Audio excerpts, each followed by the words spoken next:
하나님께서 애굽에 대한 경고를 지금 말씀하고 있습니다. 애굽에 대한 경고이지만 이 경고의 말씀을 듣고 있는 사람은 유다입니다.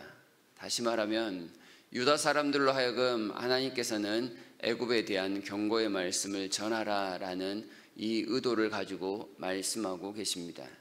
하나님께서 하시는 경고는 경고로 끝나지 않습니다. 하나님은 이 경고를 듣고 돌이키는 자에게는 구원을 내리실 그런 계획을 갖고 계십니다.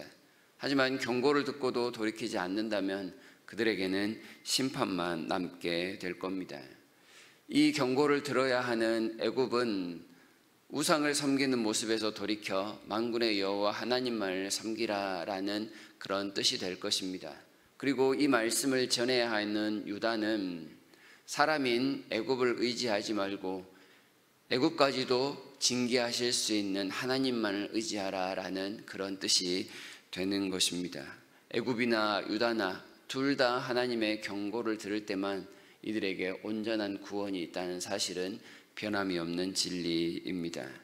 하나님의 경고를 먼저 듣고 있는 유다가 해야 될 일이 있습니다. 그들은 이 말씀을 듣고 그냥 사장시켜버리는 것이 아니라 반드시 애굽에 가서 전달해야 될 의무가 있습니다. 이 말씀을 듣고 전한다면 애굽에도 변화가 있을 것이지만 말씀을 듣고서도 아무런 역할을 하지 않는다면 이 말씀은 그저 흘러가는 소리에 불과할 것입니다. 유다는 어떠한 말씀이든지 그 말씀을 듣고 흘러가게 해야 될 책임이 있습니다. 다른 말로 하면 복의 통로가 되어야 되는 사명이라는 것입니다. 유다가 하나님의 말씀을 흘려보낼 때 어떠한 일이 일어나게 되는가, 그 내용을 오늘 본문이 쭉 설명을 하고 있는데요. 유다와 애굽 사이에 역전이 일어날 것입니다. 더 이상 유다가 애굽을 두려워하지 않고 반대로 애굽이 유다를 두려워할 것이라 17절에서 그렇게 이야기를 합니다. 그리고 또 하나는 이 애굽에도 하나님을 섬기는 신앙이 나타나게 될 것임을 말씀합니다. 19절에 그날에 애굽 땅 중앙에는 여호와를 위하여 제단이 있겠고 그 변경에는 여호와를 위하여 기둥이 있을 것이라 말씀을 합니다. 애굽에 수많은 우상이 있었지만 그 우상들을 다 제쳐버리고 중앙에 오직 여호와만 섬기는 그 신앙이 자리 잡게 될 것이다 라는 그런 뜻입니다. 애굽도 하나님을 믿게 되었습니다. 그리고 믿는 하나님을 향하여 애굽은 부르짖는 모습까지 보이게 됩니다. 20절 중반 이후부터 보면 이는 그들이 그 압박하는 자들로 말미암아 여호와께 부르짖겠고 여호와께서는 그들에게 한 구원자이자 보호자를 보내사 그들을 건지실 것임이라 말씀합니다. 구원을 바라는 자에게 구원자를 보내시는 하나님의 능력이 나타납니다. 하나님 앞에서 유다와 애굽의 경계가 이미 사라져버린 느낌입니다. 하나님은 애굽을 위해서도 아낌없는 구원자이자 보호자를 보내어 주십니다. 21절에 보게 되면 여호와께서 애굽으로 하여금 자기를 알게 하게 하시겠다라는 말씀을 합니다. 여호와께서 자기를 애굽에 알게 하시리니 그날에 애굽이 여호와를 알고 제물과 예물을 그에게 드리고 경배할 것이요 여호와께 서원하고 그대로 행하리라 합니다. 과거 출애굽 당시에 애굽은 애써서 하나님을 알기를 거부했습니다. 완강하게 하나님을 거부하다 그들에게 남겨진 것은 멸망뿐이었습니다. 그러나 앞으로 애굽은 달라질 것입니다.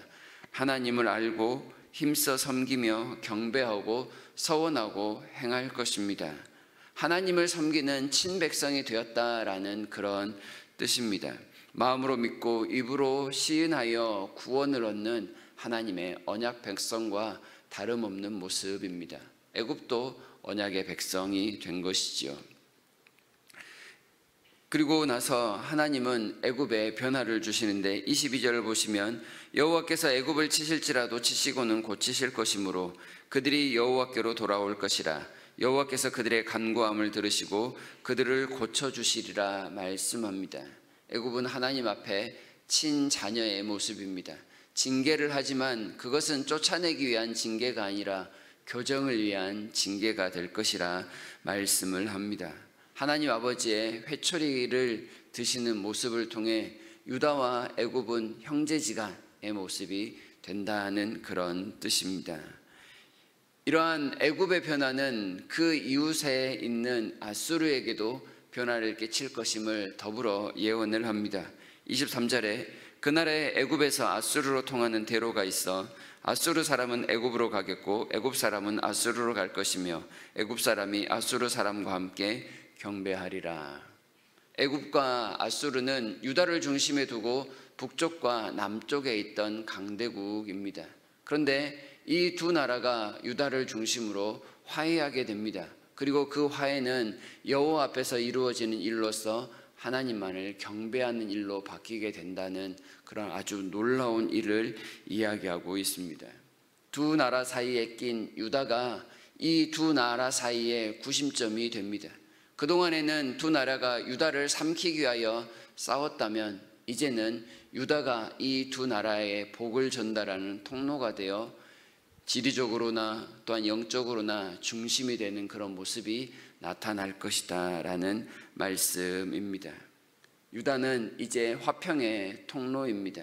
십자가의 복음이 유대인과 이방인을 둘이 하나가 되게 한 것처럼 이 유다가 애굽과 아수르를 하나가 되게 하여 하나님 앞에서 함께 경배하는 나라로 바꾸어 버리셨다라는 그런 뜻입니다. 그리고 이 세 나라의 중심에는 당연히 유다가 차지하게 될 것을 말씀합니다. 24절과 25절인데요. 그날에 이스라엘이 애굽 및 아수르와 더불어 셋이 세계 중에 복이 되리니 이는 만군의 여호와께서 복주시며 이르시되 내 백성 애굽이여 내 손으로 지은 아수르여 나의 기업 이스라엘이여 복이 있을지어다 하실 것임이라. 하나님의 심판을 통해 애굽과 아수르가 하나님께 돌아왔습니다. 그리고 유다로부터 흘러간 말씀을 통해 애굽과 아수르가 함께 하나님을 섬깁니다. 하나님의 나의 백성 애굽, 하나님께서 내 손으로 지은 아수르, 하나님께서 나의 기업 이스라엘이라고 세 나라 중에 공통적으로 나의 것이라는 표현을 씁니다. 그리고 그 중심에는 여전히 유다가 있게 됩니다. 이 일은 예수 그리스도의 복음이 앞으로 성취할 일입니다. 우리의 기준으로 보았을 때는 복음으로 온 세계를 정복하고도 남음이 있는 하나님의 놀라운 일들을 나타내고 있는 모습입니다. 예수 그리스도의 복음 안에서 서로 싸우던 사람들이 형제가 되고 화해하며 또한 이웃이 되어 함께 하나님을 경배하는 모습입니다. 예수 그리스도의 십자가의 복음을 통해 사람들이 회복된 관계를 누립니다. 하나님과의 회복된 관계를 누리며 사람들과의 회복된 관계를 누리게 된다는 그런 말씀입니다. 주의 복음이 점점 더 사람들을 완전하게 하나님 앞에 온전하게 세워갈 것이며 이 일은 여전히 지금도 현재 진행형일 것임을 또한 알려주고 계십니다. 이 말씀을 듣는 당시의 사람 중에는 어쩌면 요나와 같은 생각을 가지고 있었을지도 모릅니다. 우리를 괴롭히던 강대국들이 어찌 우리와 형제가 되며 어찌 우리처럼 하나님의 백성이 될 수 있는가라고 말입니다. 그러나 하나님의 의도는 유다가 먼저 하나님 앞에 정신을 차리는 것입니다. 그리고 하나님 앞에 온전히 서는 것이며 그 일로 말미암아 주변 모든 나라들의 선한 영향력을 끼치는 그런 일입니다. 유다가 바르게 선다면 세계에 서로 싸우는 모습이 아니라 서로 하나가 되어 화합하며 화목하며 하나님의 백성으로서의 온전함이 드러나게 되리란 그런 내용인 것이죠. 복음을 맡은 자들이 먼저 순종할 때 이런 정말 기적 같은 일들이 그런 기적이 일어나게 됨을 가르쳐 주고 있습니다. 여기에서 유다는 오늘날로 치면 교회라고 할 수 있겠습니다. 교회는 세상 여러 힘의 권세들에 끼어 있는 그런 구심점 역할을 해야 한다는 그런 뜻이 됩니다. 세상의 중심이 되어 복음을 흘러가게 할 때 교회는 교회로서의 존재감을 마음껏 드러내게 될 것입니다.